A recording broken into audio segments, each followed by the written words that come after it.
Just that one. Okay, apparently we're ready to start. I apologize for being late, but on the other hand, I'm excited because this year we're starting late at PuppetConf, and it's not my fault. So that's great. Welcome to Portland and to PuppetConf. You might notice that we misspelled PuppetCamp. And the idea behind this is that what we're hoping to do is, first bring you to Portland because we love this town, and when you're in Portland, so much more of our company can come that it's valuable for us and for you. You get to meet all of the developers rather than just the ones we can afford to fly wherever the heck the conference is. And our goal is also to have a kind of a larger, maybe two, but probably end up one larger conference that we're trying to get everybody to, and then focus on a lot more regional conferences that are essentially organized by whatever region they're in. So it'd be great to look up and in a couple of years have 10 Puppet camps around the world, where we have a couple in Europe and a couple in the US and in Asia and Australia and things like that. So this is kind of the first step towards trying to do that. Probably end up as much as possible copying the WordPress WordCamp model. So if you see us copying them shamelessly, we know we're doing it and we're proud. So I have some questions for you. How many of you are based in Portland? Wow, that's a lot, all right. How many of you are from Oregon that weren't in Portland? Okay, very few. What about the wider US? That's most of you.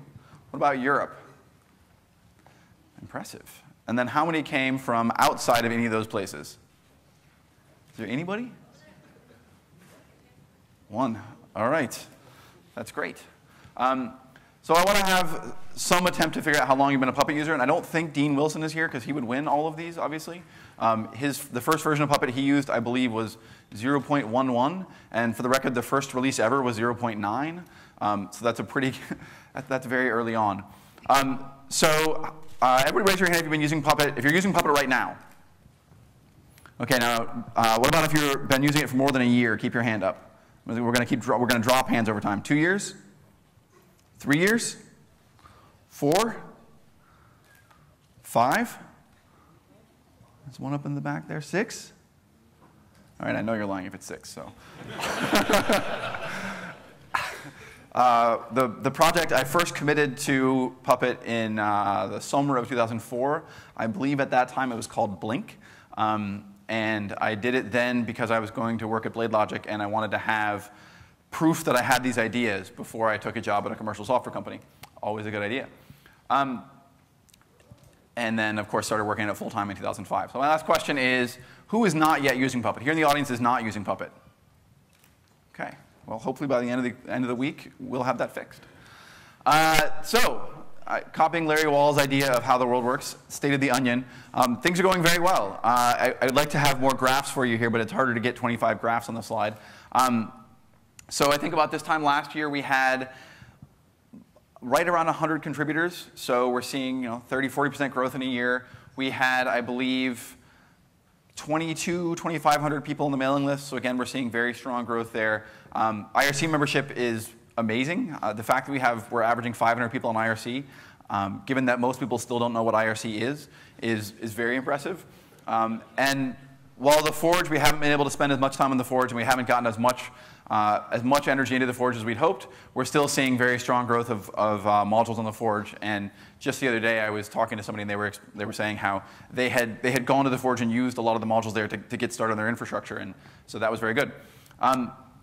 And another thing is that everybody in this audience is one of the most valuable kinds of sysadmins.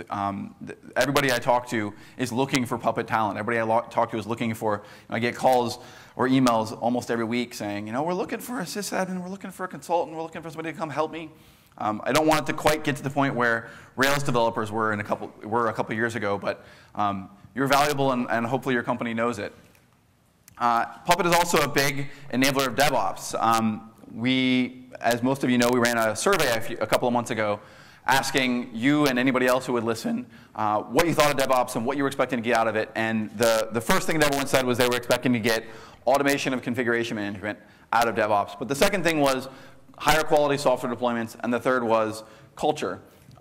We know that tools can't solve cultural problems, but sometimes cultural problems are because of the technology you chose, and they just look like cultural problems. Hopefully Puppet can help with that. So I made a mistake this morning. I read the description of what I had said I was going to talk about today, and I'm not really going to talk about those things. So if you're expecting some sort of path wandering along the description that's in my talk, I apologize for that. Some of the things are going to come up, but it's probably not going to be quite the same talk. So first I'm going to talk about simplicity. Simplicity has always been a core Puppet value. We've always believed that simple things combined in simple ways are the only way to build manageable complexity. You look at all the things we see as complex in the world, and none of those complex things are built of other complex things. The brain is the most complex structure humanity's ever encountered, but the brain is composed of the neurons, entirely of neurons, nothing but neurons. It's not like there are support structures or others, no, it's just neurons. And neurons are even simpler than transistors. They're fantastically simple. Other examples like the internet, it's something that humanity's created. The internet's composed of extremely simple rules, and I'm not talking about all the RFCs, but the basic low-level protocols that connect the internet and the basic rules that are in place are very simple. And the fact is they're not quite simple enough, which is why we're having some of the scaling problems we're having. But simplicity is the only way, has always been my claim, that you can really achieve manageable complexity. And we've always focused on that simplicity in Puppet. We don't want features to complicate the product. We don't want, especially the interfaces, to become complicated by new demands, new capabilities. And you can see this in a lot of parts of Puppet. Our application architecture has a lot of limitations. For example, during the compilation phase, the server can't talk to the client. You can't do real-time interaction between client and server during compilation. Similarly, when the client is applying the catalog, you can't go and ask further questions from the server. You can't do conditionals. You can't, once you've gotten to the point of applying the catalog, you know everything you're going to know, and all you have left is data. And this is bad in some ways, because there's a lot of stuff you could do if these things weren't true. If you had this additional flexibility, this additional capability, in some ways you would be more powerful. But you would also have a much more complex, much less maintainable world. The language is another example. I often describe Puppet's language as stupid simple. And people often think that Puppet is inspired by Ruby or things like that. The truth is that the configuration, the language that Puppet's language is most inspired by, and this is slightly embarrassing, is Nagios's configuration language. It most resembles that. If you take Nagios's config files and add wrappers and a couple of control structures, you're mostly at Puppet. So we've always shot for the 80-20. We've always said, look, we know there are going to be lots of problems that you can't solve with the tools we built for you, but we're hoping you can solve most of them. We want to build as little as possible, partially because, I admit it, we're lazy, but also because the more you build, the more complexity you have, the more difficult it is to maintain that simplicity. And to stop at the point of sufficiency. Not to stop at the point where everybody's happy, but to stop at the point where this works for you, right? But it became challenging a few years ago when it stopped being just me maintaining the system, and I started getting a lot of outside patches, and people had their own ideas, and they could write code to implement their ideas. And I somewhat lost the ability to figure out where that line was, where we were becoming too complex, or where we were at the point of sufficiency. And more importantly, for whom is this sufficient? Who does this matter? Who is the audience for this story? And again, it became very challenging to talk about that. And that challenge in knowing where those lines were has meant simplicity has resulted in kind of slow change. When can you add functionality? And what I realized was that, and it's just something that over the last 6 or 8 months, I've realized that simplicity is the wrong way to talk about it. And that actually what I was really trying to say was that I wanted Puppet to be well-designed. And well-designed often means simple, but it doesn't always mean simple. And certainly, they're related characteristics, but they aren't exactly the same thing. Randall, who will be speaking at 11 o'clock later today, that's AM, not PM, says design is making decisions for other people. And it's kind of a brutal way to think about it, but if you look at well-designed products, what you find is that it's obvious what you have to do, and in fact, if you try to do things that you're not supposed to do, you generally can't. And good design is obviously making the right decisions for the people that you want to use your product, right? It's easy to make decisions for other people. It's not always easy to make the right decisions for other people. And the problem with simplicity is it doesn't help you make decisions. It's kind of easy to tell if something is simple or not, but it's not always easy to tell when you should make it no longer simple, when you should add some complexity, when a feature actually is important. Whereas design provides a language and a framework for making decisions. When you go to decide to add a piece of functionality, you can run tests. You can actually run relatively complex thought experiments to figure out, is this appropriate for the people that I'm building this product for? Things like user experience, personas, user testing, these are all very important, but also just the language of design, the thoughts of design. I can read 25 books on design that will help me be a better designer. I can't read 25 books on simplicity that will help me build better software. So we at Puppet Labs are in the process of becoming a design-driven company. We're trying to focus on the user experience first. We're trying to make all of our software be built with the user in mind. But note, when I talk about design, I'm not talking about pretty. I'm not talking about Chrome. We're not sitting around in our offices arguing, not that any of us have offices, arguing about which shade of blue is best or whether we like the amber or the purple more in our logo. We're talking about easy to use. A great example is command lines. You're never going to argue over which shade of blue you use in your command line, but command lines can be easier to use and harder to use. That's good design, and it doesn't have to be about how it looks at all.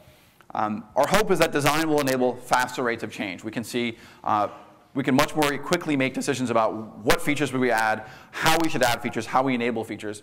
And for you, that means we hope that you'll see much more capability and much clearer motivations. When we add a feature, we want the feature to make sense to you. When we add a new application or a new command line, we want you to go, I see what that's for. I know what that's going to do. I know why it exists, and I know what I want to do with it. And it's not just about GUIs, right? One of the misconceptions of design is that it really is about what's the GUI.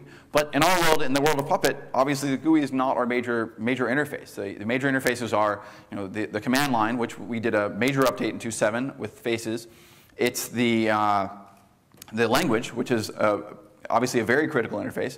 It's the APIs. And even if you aren't one of the people who are programming to Puppet's APIs, those APIs are absolutely critical to the design of Puppet. What you can do with that API defines the level of functionality, and how difficult it is to do those things is absolutely critical to figure out. So we want you to spend less time fighting the software, trying to figure out how to make it work, and more time just using the software, doing the things, solving the problems you need to solve. We already believe that Puppet is the easiest software in the space, right? You look around at anybody else. You look at CF Engine, you look at Chef, you look at Blade Logic, you look at any of those. I think hands down, we're the easiest software to use. My claim has always been, if you can't do something useful with Puppet in less than 60 minutes, we're doing it wrong. It's not a problem with you, it's a problem with our software. But easiest in our space is still kind of crappy. I'd like to be able to say that ours is 3 minutes and everybody else's is 8 minutes. Like, that would be a nice standard, but the truth is that most of these aren't very good. And I really do believe that all of our software should be dramatically better. And I don't want to rest when the software is good enough, and I don't want to rest when the software is, most experts, most high-level sysadmins can figure it out and get value from it in 2 weeks. That's, I've always said 60 minutes for some value, but in talking to people, most people actually find 2 weeks is the real number, roughly, for having it in production, doing real work, getting real work done. So in figuring out how to build better products, how to make better design products, the first step is always knowing who your products are for. Asking yourself, why am I adding this? For whom am I adding this? Whose problems am I solving with this capability, with this feature, with this product, with this story, with this better shade of blue? And asking this question has led us to weird places. And I want to talk about one of those weird places.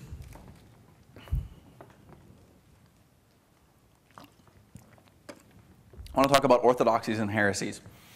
So Euclid's fifth postulate. Euclid was an ancient Greek mathematician in, 500 BC, something like that. And his fifth postulate basically said, lines that are not parallel will intersect on the side on the acute side of their not parallelness. And his first four postulates were short and brilliant and beautiful and simple, and everybody loved them, and he adored them. And his fifth postulate was long and hideous, and obviously not written in English originally, but it was just as long in ancient Greek, apparently. And it offended him, and it offended every mathematician for 2,000 years. And the story is that mathematicians actually destroyed their lives trying to prove this postulate because it was so offensive. There's no way that a statement this difficult, this complex, can accurately describe the mathematical reality of the universe, right? There's no way. Math has to be beautiful. It has to be simple. This isn't simple, therefore it's not beautiful, therefore it can't be correct. And a bunch of people set out to prove it. And they all operated in the assumption that it was true, obviously, because it's a postulate. It's got to be true. We know this. And in our reality, it is true, right? In our normal 3D Cartesian world, it's absolutely true. But eventually, after enough mathematicians threw themselves off of cliffs trying to solve this, somebody said, well, this isn't working, and I still obviously believe it's true, but let's start with the assumption that it's not true. And with that, they discovered a whole new range of geometry. They had discovered a whole new kinds of mathematical models. For instance, toroid math. If you have a torus, which is like a donut, but in mathematical, abstract, theoretical space, Euclid's fifth postulate is not true on a torus. It's true in our Cartesian world, but not in this world. And so what they found is not that Euclid was right. He was right for a certain number of cases. But when they began with the orthodoxy, when they began with the belief that he was right, then they couldn't make any progress. But as soon as they began saying, well, let's assume that he's wrong, suddenly we had this blossoming of impressive math that really led to a lot of great places. So there are orthodoxies in Puppet. And I'm not going to say, I'm not going to throw my mic around. I'm not going to say that all of our orthodoxies are bad. I'm not going to say that all of our orthodoxies are good. I'm just going to say that we have some. And these are some of our orthodoxies. You should automate your whole infrastructure. From day one, I built Puppet with the goal of you being able to automate everything. I've always said the ultimate goal is that you'll never log on to any of your machines ever again, and also you get to shoot them. You should do no ad hoc work. You should never, certainly never log on and do any work right then, because if you do, Puppet will just overwrite it, and that's good. And then all of your configurations should be version controlled. And obviously, I think there are probably 20 orthodoxies, and we ran through them in a meeting one day, and there were a lot of things that we kind of all believed were true deeply and that were built into all the products. So when I began thinking about it this way, we began asking, well, what if we assume that these aren't true? What if we began building heretical products? Products that actually break a lot of the concepts that Puppet was built assuming are true. Who might they help? Is there some way that they can make somebody else happier, somebody else believe more about the world? And we came up with what I offensively call Rampa Nation. So building a ramp to get you to that great place, to get you to where you want to be. I think my marketing team may have just had a heart attack. We know that you want to get to that ultimate goal, right? You have this place you'd like to be in the end. But most people can't go right there, right? We want to have completely automated infrastructure. We want you to be at that point where you sit around drinking Coke and reading, I guess, I don't know what it is these days, Hacker News, I don't know, and not working, right? But usually you have to learn a lot of things to get there. There's a large sequence of events. There's a large process you have to go through to get that kind of expertise. And one of them is you have to learn asynchronous management. You have to learn the idea that you write code, and then at some point, like later on, it goes onto all of your machines. It doesn't happen right away. And this is confusing, right? In a world where you're used to hitting return and having stuff happen right then, and you don't get a prompt back until your stuff has happened or failed. In that world, moving to this world where you type code and something happens on 5 machines or maybe 5,000 or maybe 50,000, and you don't quite know. It might be a week later before the next laptop shows up on your infrastructure, checks in, gets that work done. That's a big step. And then you also have this problem of centralized management, right? You have this problem of just doing work in the middle, right? This is obviously a less complex concept than asynchronous management, but just being able to, the idea of going to one place and doing all of your work right there and having it propagate out is itself complicated. But for most people, in reality, most people aren't wrestling with centralized management. They aren't wrestling with asynchronous management. And they certainly aren't wrestling with how do I fully automate my infrastructure. They're wrestling with really crappy software. They're wrestling with tools that are not built to make their lives easier. They're wrestling with how do I stop suffering? How do I stop having failures all day? How do I stop getting pages at 4 in the morning? How do I stop software deployments taking 6 months? This is the problem that most people are having. And our competition is not the people who are doing better automation. Our competition is the shell scripts and Perl scripts and whatever DOS batch scripts that people wrote in 1989 to solve their problems. I might be exaggerating slightly. And that they can't replace now because critical business processes run on those things, they think. So we began asking questions like, can we build great software for those earlier stages that reduce some of the assumptions that you have? Because again, we're assuming you're going to have great tools, you're going to understand centralized management, you're going to understand asynchronous management, you're going to understand automated infrastructure, and your goal is to get there as quickly as possible. Right? So we began saying, what if we build tools that don't assume those things? What if we build tools that assume somehow you're going to stop at one of those earlier stages? Which stage is the most valuable? right? Moving up that ramp, what's the point that gets you the most of your time back? What's the point that you kind of stop getting pages at 4 in the morning? And can we build software to help people get up the ramp? This is why I called it Rampa Nation, right? You're trying to get people up that ramp. And it's not something that it's going to be right away. Our experience is that most organizations take at least 18 months to culturally adopt Puppet. You have maybe one expert who begins adopting it that's your day 0. Within 6 months, that expert's team has adopted Puppet. 6 months later, that expert's department has adopted Puppet. And 6 months after that, that expert's whole organization has adopted Puppet. So that's been really, really standard across the 5 years I've been talking about Puppet. And a big part of that is it takes that amount of time for the rest of the organization to understand these pieces that are going on. So that leads me to talking a little bit about Puppet Labs as a software company. And this is one of the kind of strange things about this conference is it's obviously a Puppet conference, and you guys are all here to listen and talk about Puppet. But it's also, we're sponsoring the conference. We are, this may not surprise you, the major sponsors of the conference. This is, by a significant factor, our largest and most expensive marketing event ever. And obviously we think it's worth it, and we think it's going to be a great event, but it also is, it's both a Puppet and a Puppet Labs event. So first I want to make it clear that we have no idea what we're doing. 2 years ago, there were 3 people at Puppet Labs. Well, slightly more than 2 years ago. There are now 55 people at the company. Prior to 2 years ago, I had hired 4 people in my entire life. We've hired 54 in the last 2 years. We might have not been experts at hiring when we started. I mean, look at, we hired James for all. So I want to ask that you apply Hanlon's razor to our company.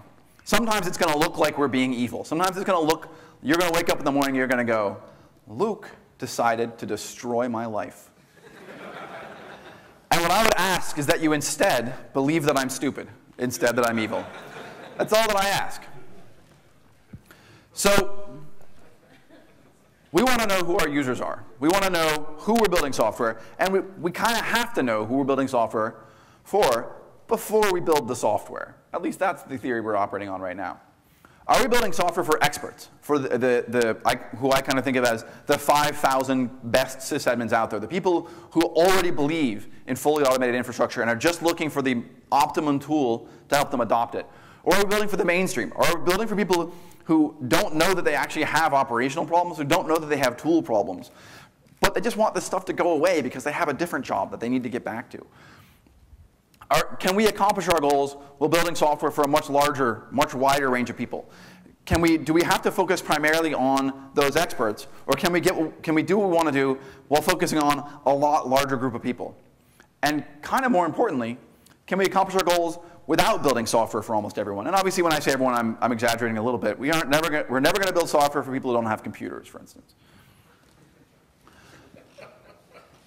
Are we spending all of our effort trying to make our existing users more powerful, or are we spending our effort trying to make new users? Right? This is the fundamental question. This is kind of the most important question for us. And in many ways, it seems like a hard question because we don't want to discount the people in this audience. We don't want to discount the passionate users of Puppet that already exist. But at the same time, I mean, this is a big room. We have a lot of people here. But there are way more people, can I just say, not here than there are here. And most of those people, especially the sysadmin computer types, have some kind of operational problem, right? And our belief, our contention, and our conclusion is that there are way more people who need good tools than who have good tools, right? And there are way more people who need some kind of better tool than they have than people who can realistically fully automate. And it might be, and our goal is that in 2 or 3 years, most of those people will be at a point of doing full automation. But they can't start with that, right? Walking in and saying, I understand that you guys still use disks to boot all of your machines, and you don't have any idea how many computers you have, what they do, what software is installed in them, or what they're used for. But I think in 3 weeks you can be fully automating your entire infrastructure, and you'll never have to log any of those machines again. They're going to look at you like you're from another planet. They'll probably pay for your consulting anyway, but it will not be happy. So what we as a company have decided is and this isn't, decided is kind of the wrong word. This is, I'm talking about like this like it's a major revamp or a major change in perspective, but in reality, it's more like a clarification for us And in many ways, it's a clarification on the difference between us as a company and the software itself and what the software is supposed to do, right? Our company can have a goal of producing software only for people who are named Fred, but sometimes people named Wilma have to buy the software to get to Fred, right? I don't know. That was a really bad analogy. Hopefully I'll have more. The point is we'll produce software that isn't always perfectly aligned with our overall goals because that software gets us towards that goals, right? So most of us, we don't want to squabble over the 1% of people who are already doing automation, right? I don't want to sit and fight over the couple of people who already believe in this. I want to get many, many, many more people doing automation, doing some kind of automation with better tools. And our commercial strategy reflects this realization, reflects this goal, this difference between fighting over the 1% and targeting the 99%. And our free software is the base of the stack. It's the thing that everything else is built on. And it's the system tools for infrastructure, right? It's the thing that you have to use to build everything else. And I'm sure all of you have used things that you very much struggled with at first. You used your awk, which obviously had a lot of great design go into it, right? It's short for awkward, isn't it? But these system tools are important, right? We want you to not be able to survive without the system tools. We want them to be part of every operating system. We want Windows to ship with Puppet agents, if that's even conceivable. We want Puppet's language to be how you talk about infrastructure. We want you to not be able to even talk about getting bits onto disk without using Puppet. And I don't mean without specifying Puppet, but I mean I want your natural way of thinking about the world to fall into resources, to fall into relationships, to fall into the model that we build, right? And to do that, this has to be great software. I want to make it very clear that we're not in any way saying we're not going to build, we're going to have kind of crappy software on the side and great software for other people. Like the system tools, the open source tools that exist today are the tools that we're building everything on. They are the base of our pyramid, and if the base crumbles, everything crumbles. They will always need to be standalone functionality. They'll always need to be something that a person can pick up and solve real problems with right away. But in many cases, they're going to be a 50% solution for nearly all problems. It's going to be very rare that you can take the open source tools as they exist and solve everything without having to do a bunch of work on your own. And you might be thinking to yourself, well, I don't have any other additional software. I haven't done any construction. I just use the plain Jane tools, right? That's why you never downloaded anything from the internet to make this work and stuff like that, right?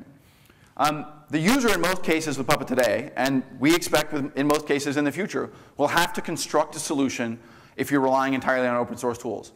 Good examples are change management and authorization. Nigel has said that he's never seen a functional, high quality Puppet implementation where the people at that company haven't implemented some kind of change control, some kind of change management. And I don't mean a database that auditors go in and check off and saying, yes, I believe that's okay. But I mean, at some point, the human, the sysadmin, has typed code, and then some point later on that runs in production. Generally, there's more than just a :WQ between those two times. There's some additional process. Don't think I haven't found that. We had one anyway. Yeah, it's there. You should definitely be afraid. But most people, and in fact, the thing we helped that company do was add change control, was add change management, right? But we don't have a change management solution. There's nothing in Puppet that helps you with change management. There are things that make it easier for you, but we don't by any stretch solve this problem for you, right? You have to construct one for yourself. Whereas our goal for our commercial products is a 95% solution. We think it will pretty much solve your problems, but not nearly as many of them. There are going to be plenty of people who don't find our commercial products suitable for them. And we don't quite know exactly what those people will be doing or why they won't find them suitable, but we're trying to build, we have to target our products, right? And especially the commercial products, the things that are going to help us, what's the word, eat. We have to target those at people in a way that we have a high confidence that they're going to get value from the product, they're going to pay for it, things like that. And they're really built for those with no automation, not for the incredibly intelligent people in the audience right here, and obviously watching on the internet. And for those who kind of want the infrastructure to go away, and I don't mean that in the sense of I no longer have infrastructure, because that's not reasonable, but in the sense of you're focusing on your problems, you're focusing on your goals, and you're not focusing on the operational bits it takes to get to those goals, right? And that's very aligned with Puppet in the first place.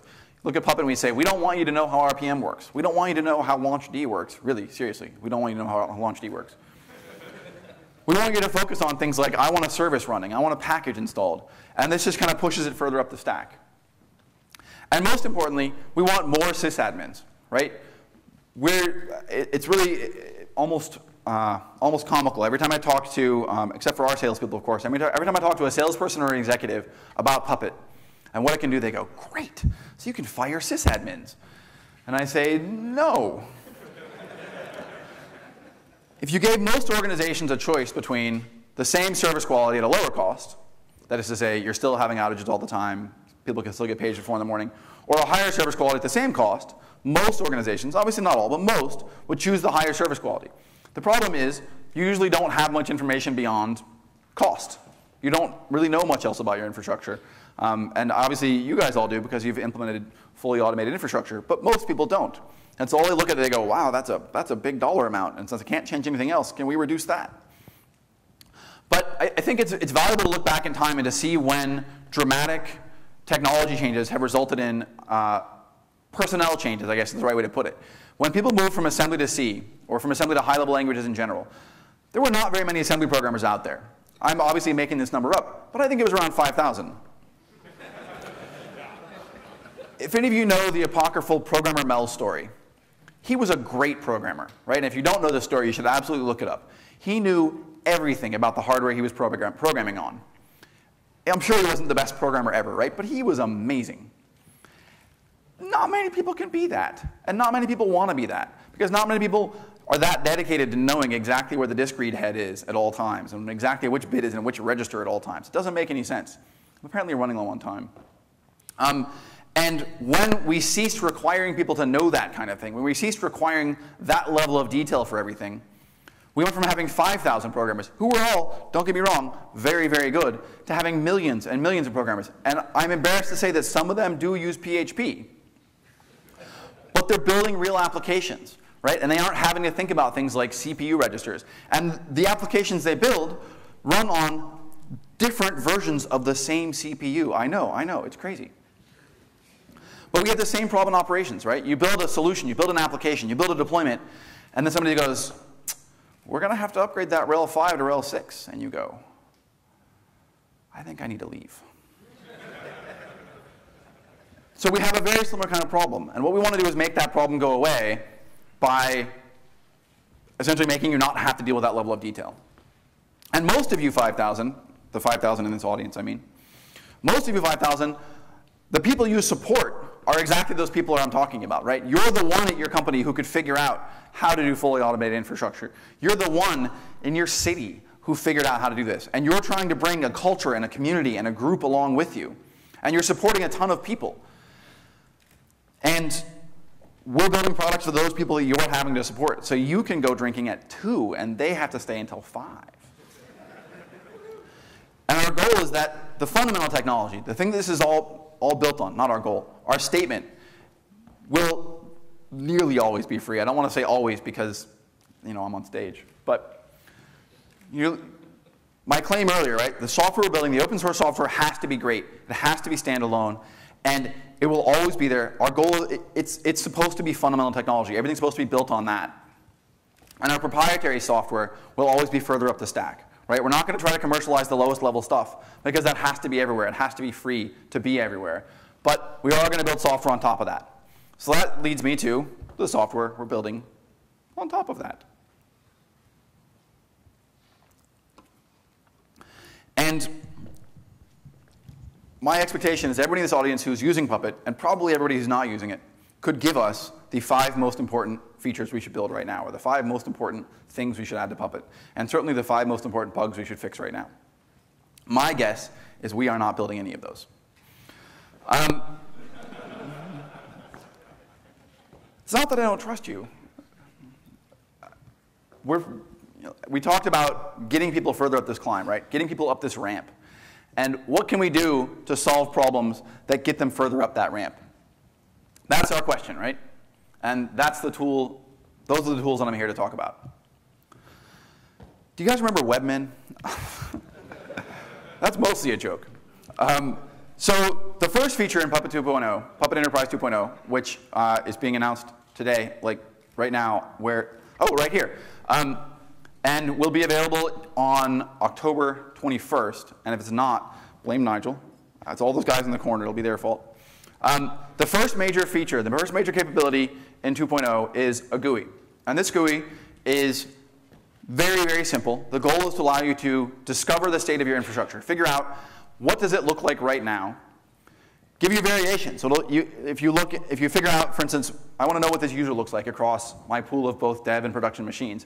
It'll tell you what users are there, what the state is, and even better, what variations exist. Right? You look at development and production servers. One of the biggest problems in moving from development to production is inconsistencies between the two environments. And obviously, the best choice is to completely automatically build both environments from the same code, and you won't have that problem. But that's not the case for most people, right? So this is a great tool to give people the ability to say, I want to know what deviations exist between my two pools of machines, or between any pool of machines, right?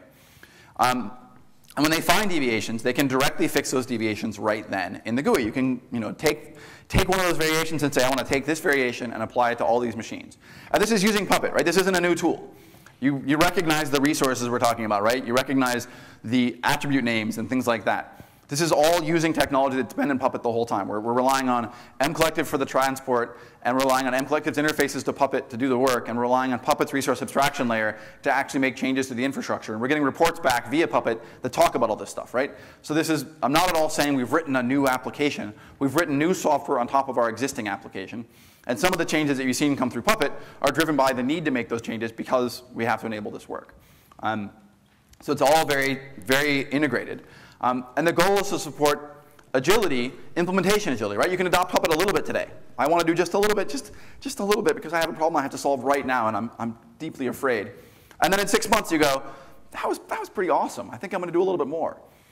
And then also support a stepping stone to full management, right? We know you can't get there today. We know you can't get there in 2 weeks.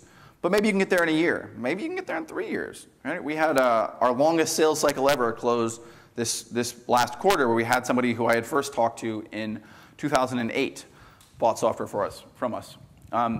Sometimes it takes a long time. The second major capability is orchestration. And this is the ability to run mCollective-like jobs across your entire infrastructure.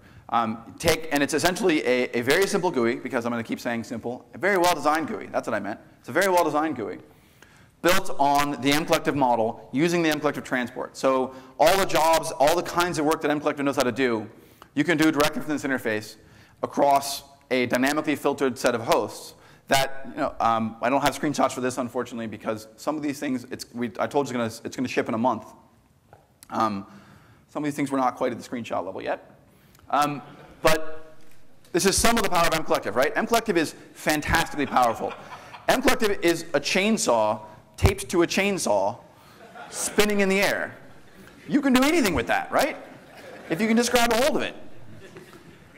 And if you watch Ari drive an mCollective session, it's like magic. But if you watch me drive an mCollective session, it's like watching typos. So we've built an interface on top of that gives you the ability to do most of that work across, again, a dynamically filtered pool of machines using the mCollective base, but in a much more approachable interface. And then the next major capability, and this was in Puppet 1.2, Puppet Enterprise 1.2, but we didn't talk a lot about it then, and this was built in partnership with one of our customers, is a compliance capability. And this gives you the ability to essentially run daily audits of your infrastructure. I don't know how it's supposed to look, but I want to run a snapshot right now, and then I want you to tell me how it changes from that snapshot over time. I don't know if the snapshot's right. I just know that's what it looks like right now. And it may be that it was configured wrong 5 years ago, and I just haven't fixed it, right? But you run these snapshots, and then you say, that's my baseline. I want to start from there and go up. And you get a clear view of what's happening in your infrastructure, what's changing. And one of the big benefits is you begin to get an idea of the hotspots of your infrastructure. This changes very, very often. This user, this package, this service is changing a lot. But these things tend not to change. So if you want to figure out what should I automate, this tool can begin to tell you what areas of your infrastructure are feeling pain and should probably be managed in a different way. One of the great things, too, is you can give this interface directly to your auditors. You know, those people that you love who are on the second floor? Auditors and sysadmins traditionally do not get along that well because the auditors have found some tool that they are absolutely confident will make all of your systems secure and compliant. And what you realize is that those all come with SUID'd root binaries that are entirely insecure. So our goal is that you can give them the ability to use the same tool chain that you're using, give them an interface into information you already have, and not have to have a separate tool chain, a separate product, a separate capability. And one of the keys here is these audits can happen in parallel to your management. So if you are already using Puppet and you're already doing automated management, you can still have these audits on the side, and they can audit existing managed resources. And again, give your auditors that clear view of exactly what's changing in your world. And then the last piece is provisioning. Many of you probably know about our cloud provisioner. And Puppet Enterprise 2.0 now includes that cloud provisioner and adds the ability to do vCenter capability. So we can provision VMs through VMware's vCenter. Holy redundancy, Batman. And the whole point here is to increase agility by making it much faster to build full stack machines, right? And the point isn't that we can launch VMs, because who can't launch VMs, right? Just launched a VM. The point is you can launch VMs, get Puppet on the VM as quickly as possible, get Puppet completely configured, authenticated in your infrastructure, doing real work, that whole process. And it gives you a nice interface for telling you what's happening and how it's going and things like that. And it enhances the portability of your infrastructure by allowing you to experiment with other interfaces, other platforms. And in the course of this, we added this vCenter support, obviously to the cloud provisioner, but also to Fog itself. And in the course of that, Jeff became a committer to Jeff McCune, who's one of our developers. And many of you know him from, he did a lot of the early Mac work in Puppet. When I say a lot, what I think I mean is all. And now he's one of our developers. He added a lot of this ability to Fog itself. So again, it's not like we're not writing open source software. So in conclusion, we're using the language of design to build better products and to improve our existing software. Our software strategy is about making more sysadmins. Go see Randall at 11 to talk more about design. And come see the demos. I know, this is crazy. We're actually going to demonstrate the software that we claim we've built. Seems excessive. And I was supposed to finish 3 minutes ago, but I started like 8 minutes late, so I can take a couple of questions if you guys are interested. It's not that I think you care about my children. I'm just putting them up there as to give you a nice timeline of how long you've been suffering through me talking like this. So it's like a watermark, that's all. Any questions? And I'll just repeat the question so that everybody knows what the question is. Seriously? All right, I got one. Okay. What about Windows support for those of us who are struggling with Windows? So one of our orthodoxies is that you shouldn't use Windows.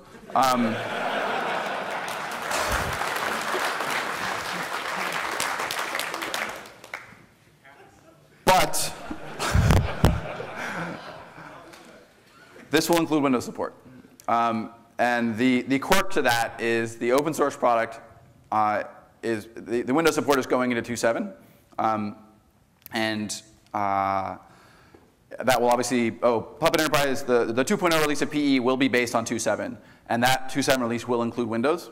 So we will have Windows support. And I know we said this last year too, and we were almost entirely correct.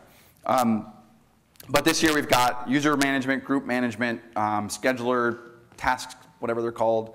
So we've got 6 or so resource types on Windows. We've got it as part of our automated build testing, all that kind of piece. So, and I think the person who's responsible for making it all work is 2 rows in front of you, Mike Stonky there. So, yeah, so Windows support's there. Any other questions? And I can't really see anybody, so come on, really? No pressure. All right. Oh, where? Please. What about support for network devices? Support for network devices. So yeah, this is Brice Figueroa wrote Cisco device support for 2.7, and very excited about that. And I believe Nan, one of our professional services guys, has written F5 support. So we have 2 examples now of Puppet supporting network devices. And I would call these still like early. I don't know, for example, about many people who are using this. And We just don't know much about how it fits into the story. I know how it fits in the story in the long term, but I don't know much about how people are using it, what people are finding works really well, what people are finding works kind of poorly. So we're definitely very interested, but I would consider this to be a bit early for us in terms of knowing what we're going to do with it and what makes sense with it. But certainly, the more feedback we get from you on this, the better we can do a job, the better job we can do of making it work for what you actually need, as opposed to what we think you're going to need. Question there? Will we have a REST API to this GUI? Yes, I think. So the way that we're building everything, there are a few things that I can say are general principles. One of those general principles is we're moving to a world where everything we build, so Dashboard, for example, is a monolithic application, right? It's a web application with a database that it's attached to. And we didn't do a good job with Dashboard of making it something you can access via an API. What we're moving to is a world where everything is built as a separate service, and there's an API, there's an interface that's kind of a skin on top of that service. And those APIs will all be RESTful APIs. The GUI that I showed you specifically, the orchestration GUI, it doesn't make a lot of sense to build an API to that because it's essentially built on top of mCollective. And the resource management, resource cloning interface, somewhat similarly, is built heavily on mCollective. We don't, at this point, I don't think we plan on having a REST API to that piece. But to the extent we can, in every case, we're trying to pull, if we can model something as a service rather than primarily as an interface, we're definitely working very hard to build those services as RESTful services. And I hope the next major release of Puppet will remove all the XMLRPC support in Puppet. So you'll be stuck with the RESTful stuff. And if you're running a 4-year-old version of Puppet, you're just going to have to upgrade. And I think that's it for my time. We have 7 minutes till the next talk. And please feel free to harass me in the hallways, but no pies, thank you.